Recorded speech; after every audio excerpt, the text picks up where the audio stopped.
جس عورت پر جادو ہو اس عورت میں یہ 3 نشانیاں نظر آتی ہیں۔ نمبر 1، شدید حیض کا آنا اور کئی دن۔ بسم اللہ الرحمن الرحیم۔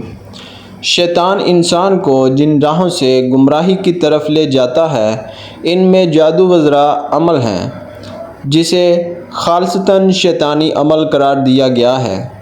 جادو کے لیے عربی زبان میں سحر کی اصطلاح کی جاتی ہے۔ قرآن و سنت میں سحر یعنی جادو ایسے عمل کو کہا جاتا ہے جس میں شیاطین کو خوش کر کے ان کی مدد حاصل کی گئی ہو۔ پھر شیاطین کو راضی کرنے کی مختلف صورتیں ہیں۔ کبھی ایسے منتر اختیار کیے جاتے ہیں جن میں کفر و شرک کے کلمات ہوں اور شیاطین کی مادہ سرائی کی گئی ہو جس سے شیاطین خوش ہوتا ہے۔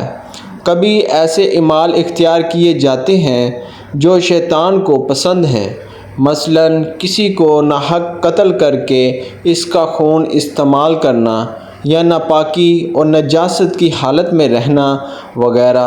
امام فخر الدین رازی رحمۃ اللہ علیہ لکھتے ہیں، شریعت میں سحر یعنی جادو ہر اس کام کے ساتھ ہے جس کا سبب مخفی ہو، اسے اس کی اصل حقیقت سے ہٹ کر پیش کیا جائے اور دھوکہ دہی اس میں نمایاں ہو۔ غرض سحر جادوگر اور شیطان کے درمیان ہونے والے ایک معاہدے کا نام ہے جس کی بنا پر جادوگر کچھ حرام اور شرکیہ امور کا ارتکاب کرتا ہے اور شیطان اس کے بدلے جادوگر کی مدد کرتا ہے اور اس کے مطالبات پورے کرتا ہے۔ رسول اللہ صلی اللہ علیہ وآلہ وسلم پر یہودیوں کا سحر کرنا اور اس کی وجہ سے آپ صلی اللہ علیہ وسلم پر بعض آثار کا ظاہر ہونا اور بذریعہ وی اس جادو کا پتہ لگنا اور اس کا ازالہ کرنا حدیث صحیحتاً سے ثابت ہے۔ صحیح بخاری میں ایک حدیث ہے جو دوسری حدیث کی کتابوں میں بھی درج ہے کہ ایک موقع پر نبی اکرم صلی اللہ علیہ وآلہ وسلم پر بھی جادو کے اثر میں رہے۔ حضرت زید بن ارقم سے روایت ہے کہ ایک یہودی نے نبی اکرم صلی اللہ علیہ وسلم پر جادو کیا۔ جب آپ صلی اللہ علیہ وسلم نے اس کے اثرات کو اپنے اوپر محسوس کیا تو جبرائیل علیہ السلام تشریف لائے اور سورہ فلق اور سورہ ناس جن کو معوذتین کہتے ہیں وحی کی گئی۔ پھر جبرائیل علیہ السلام نے آپ صلی اللہ علیہ وسلم سے کہا کہ یقیناً ایک یہودی نے آپ صلی اللہ علیہ وسلم پر جادو کیا ہے اور اس کا طلسم فلاں کنویں میں رکھا ہوا ہے۔ نبی اکرم صلی اللہ علیہ وسلم نے حضرت علی کو بھیجا کہ وہاں سے وہ طلسم لے کر آئیں یا وہ اسے لے کر واپس آئے۔ تو آپ صلی اللہ علیہ وسلم نے حضرت علی رضی اللہ تعالیٰ عنہ سے فرمایا کہ اس کی گرہوں کو ایک ایک کر کے کھولیں اور ہر گرہ کے ساتھ ان صورتوں میں سے ایک ایک آیت پڑھیں۔ جب انہوں نے ایسا کیا تو آپ صلی اللہ علیہ وسلم یوں اٹھ کھڑے ہوئے گویا وہ پہلے بندھے ہوئے تھے۔ آپ صلی اللہ علیہ وسلم نے فرمایا کہ جو شخص نجومی کے پاس جا کر اس سے کوئی بات پوچھے تو 40 دن تک اس کی نماز قبول نہ ہوگی۔ اسلام میں جادو سیکھنا اور جادو کرنا دونوں کو کفر قرار دیا گیا ہے، اس لیے جو کوئی بھی جادو کرتا ہو اس کے لیے شریعت میں بہت سخت سزا رکھی گئی ہے۔ اگر کوئی جادو پر عمل کرتا ہو پکڑا جائے اور وہ توبہ نہ کرے اور جادو کرنا نہ چھوڑے تو اس کی سزا موت ہے۔ اس قانون کی بنیاد اللہ کے رسول صلی اللہ علیہ وسلم کی یہ حدیث ہے جس کے راوی حضرت جندب ابن کعب رضی اللہ تعالیٰ عنہ ہے کہ نبی اکرم صلی اللہ علیہ وسلم نے فرمایا، جادوگر کے لیے مقرر کردہ سزا یہ ہے کہ اسے تلوار سے قتل کر دیا جائے۔ اس قانون پر خلفائے راشدین نے سختی سے عمل کیا۔ انسان جادو کی وجہ سے بڑے بڑے خطرات سے دوچار ہو سکتا ہے، اس لیے کسی بھی دن معوذتین اور مسنون دعاؤں سے سستی اور کاہلی نہ برتی جائے، حتیٰ کہ بعض اوقات انسان کو جادو کے ذریعے قتل تک کر دیا جاتا ہے۔ کالا جادو کرنے والے ایسے بھی ہوتے ہیں جو جیتے جاگتے انسان کو موت کی نیند سلا دیتے ہیں۔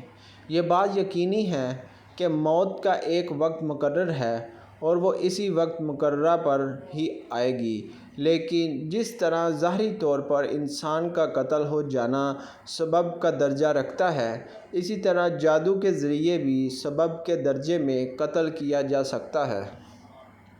از روئے شریعت کسی پر جادو کرنا یا کرانا کفر ہے اور اس کا کرنے والا اور کرانے والا دونوں دائرہ اسلام سے خارج ہیں۔ اگر کسی مسلمان نے یہ عمل کیا یا کرایا تو اسے چاہیے کہ فوراً اپنے ایمان کی تجدید کرے، اور اگر وہ شادی شدہ ہے تو اپنے نکاح کی بھی تجدید کرے۔ مختصر یہ کہ جادو خالصتاً ایک شیطانی عمل ہے جس سے بچنا، دور رہنا اور مکمل اجتناب کرنا ایمان اور شریعت دونوں کا بنیادی تقاضا ہے۔ جادو جب بھی کسی انسان پر ہوتا ہے تو اس کی واضح علامت ہوتی ہے۔ بہت کم ہی ایسا ہوتا ہے کہ کسی پر جادو ہو اور اس میں کوئی علامت بھی نہ پائی جائے۔ یاد رہے کہ یہ علامات بکثرت بار بار ظاہر ہوتی ہیں۔ جادو کی علامات ہر مرحلے میں مختلف ہوتی ہیں۔ نیند میں جادو کی علامات میں سے چند ایک یہ ہیں: نمبر 1، ہوا میں اڑنا۔ نمبر 2، سمندر، پہاڑ دیکھنا۔ نمبر 3، درندے، شیر، کتا، جنگلی جانور، سانپ، بچھو، چھپکلی، بلی، قربانی کے جانور اور بڑا گوشت دیکھنا، بندر، بیل، اونٹ، خنزیر وغیرہ کو دیکھنا۔ نمبر 4، نیند میں رونا، چیخنا یا ہنسنا، آوازیں دینا، جھٹکے لگنا جیسے کسی نے پکڑ کر ہلایا ہے، کسی کو اپنا پیچھا کرتے ہوئے دیکھنا اور خوف زدہ ہو کر بھاگنا۔ نمبر 5، برہنہ مناظر دیکھنا یا کسی کو جنسی زیادتی کرتے محسوس کرنا، ڈراؤنی شکلیں دیکھنا، خود کو بلند جگہ سے گرتا دیکھنا، نیند کا کچا ہونا، رات کو نیند کا نہ آنا، نیند میں سختی کے ساتھ ہونٹ چبانا، انسانی غلاظت دیکھنا۔ نمبر 6، قبریں، مردے دیکھنا، کھنڈرات میں خود کو دیکھنا، ویران جگہوں پر دیکھنا، اونچے، لمبے یا چھوٹے قد کے سیاہ رولے دیکھنا، جاگنے کے بعد خواب بھول جانا۔ نمبر 7، سوتے میں دیکھنا کہ اسے کوئی چیز کھلائی جا رہی ہے اور جاگنے کے بعد اس کو محسوس کرنا کہ کچھ کھایا ہے۔ نمبر 8، عیسائیوں کے گرجے، صلیب کے نشان اور پادری وغیرہ یا کسی مخصوص دین کے اشعار دیکھنا۔ جاگتے ہوئے جادو کی علامات یہ ہیں: نمبر 1، جاگنے کے بعد جسم کا درد کرنا، بہت تھکاوٹ محسوس کرنا۔ نمبر 2، طبیعت میں چڑچڑا پن اور تنہائی پسند ہو جانا۔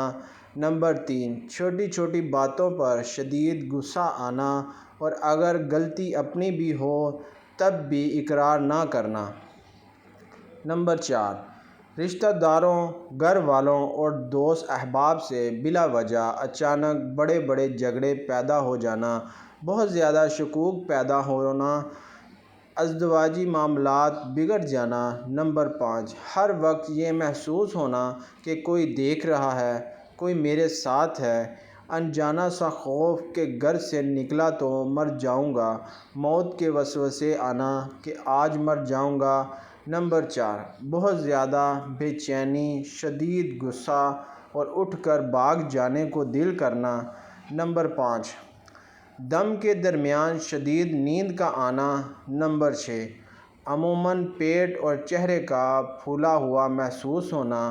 نمبر 7، بازو، ٹانگ وغیرہ کا سختی سے اکڑنا، کندھے اور سر میں شدید بوجھ محسوس کرنا۔ نمبر 8، معدے میں درد محسوس کرنا جیسے کوئی چیز گیند کی شکل میں گھوم رہی ہے۔ نمبر 9، غیر ارادی طور پر تیزی سے حرکات کرنا، جسم کا گرم ہونا۔ نمبر 10، دم کے بعد یوں لگنا کہ کسی نے سارے جسم کی ڈنڈے سے پٹائی کی ہے یا اپنے آپ کو بہت ہلکا پھلکا اور خوشگوار نہ لگنا، بے چین رہنا۔ نمبر 12، ایسا محسوس ہونا کہ کوئی آوازیں دے رہا ہے۔ نمبر 13 جسم میں کٹ لگنا، خون کی چھینٹیں گرنا، جسم پر بال نظر آنا، بالوں اور کپڑوں کا کٹنا، آنکھوں کے سامنے داغے بال، سانپ وغیرہ نظر آنا۔ نمبر 14 بہت سخت بدبو کو محسوس ہونا، منہ سے یا جسم سے پیٹ میں بہت زیادہ گیس کا ہونا۔ نمبر 15 کاروبار کا اچانک بند ہو جانا۔ نمبر 16 بعض لوگوں کے چہرے برے نظر آنا، ان کے دیکھتے ہی نفرت کے جذبات پیدا ہونا یا کسی ایک شخص کی نہ چاہتے ہوئے بھی بے دام غلامی کرنا۔ نمبر 17 رشتوں کا آنا لیکن بلا سبب بات کا ٹوٹ جانا۔ نمبر 18 ایام میں بے ربطگی ہونا۔ نمبر 19 ایسا محسوس ہونا کہ کسی نے سوئی چبھوئی ہے، اس کی تکلیف کا محسوس کرنا، یا یوں لگنا جیسے کسی نے سر میں کوئی ڈنڈی باریک نوکیلی چیز داخل کی ہے۔